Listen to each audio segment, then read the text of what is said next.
John chapter 5.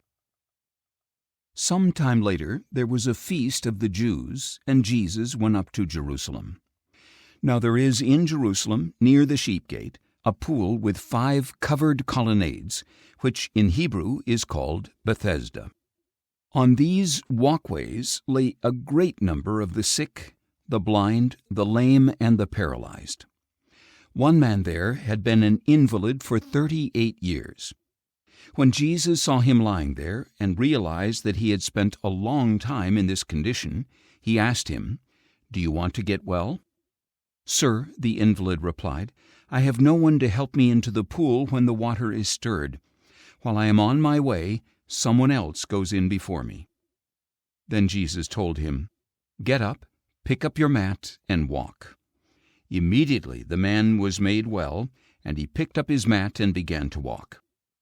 Now this happened on the Sabbath day. So the Jews said to the man who had been healed, "This is the Sabbath. It is unlawful for you to carry your mat." But he answered, "The man who made me well told me, 'Pick up your mat and walk.'" "Who is this man who told you to pick it up and walk?" they asked. But the man who was healed did not know who it was, for Jesus had slipped away while the crowd was there.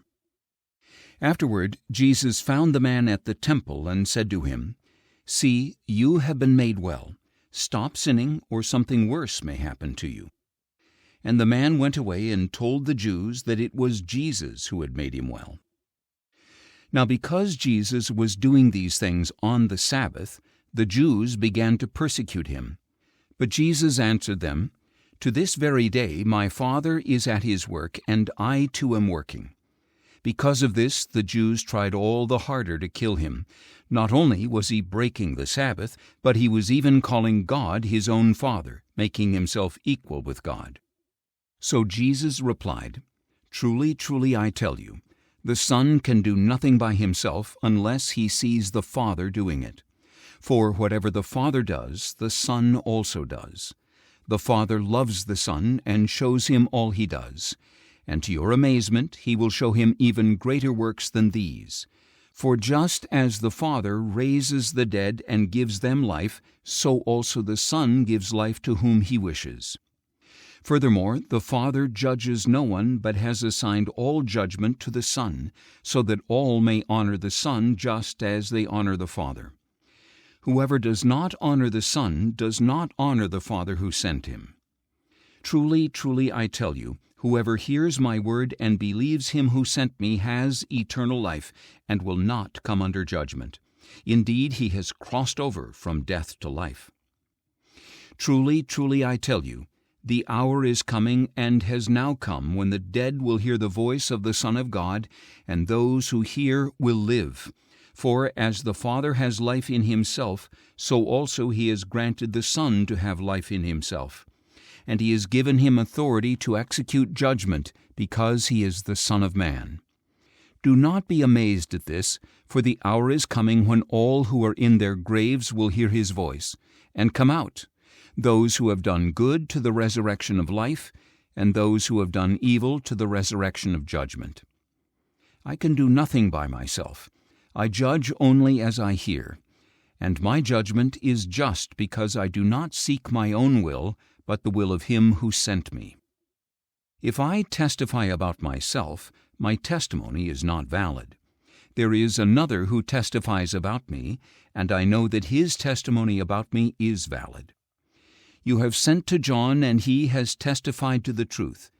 Even though I do not accept human testimony, I say these things so that you may be saved.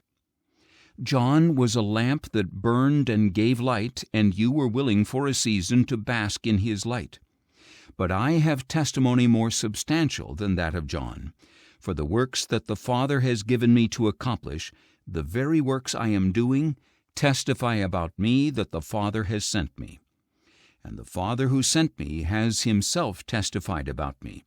You have never heard his voice nor seen his form, nor does his word abide in you, because you do not believe the one he sent. You pore over the Scriptures because you presume that by them you possess eternal life. These are the very words that testify about me, yet you refuse to come to me to have life. I do not accept glory from men, but I know you, that you do not have the love of God within you. I have come in my Father's name, and you have not received me. But if someone else comes in his own name, you will receive him. How can you believe if you accept glory from one another, yet do not seek the glory that comes from the only God? Do not think that I will accuse you before the Father. Your accuser is Moses, in whom you have put your hope. If you had believed Moses, you would believe me, because he wrote about me. But since you do not believe what he wrote, how will you believe what I say?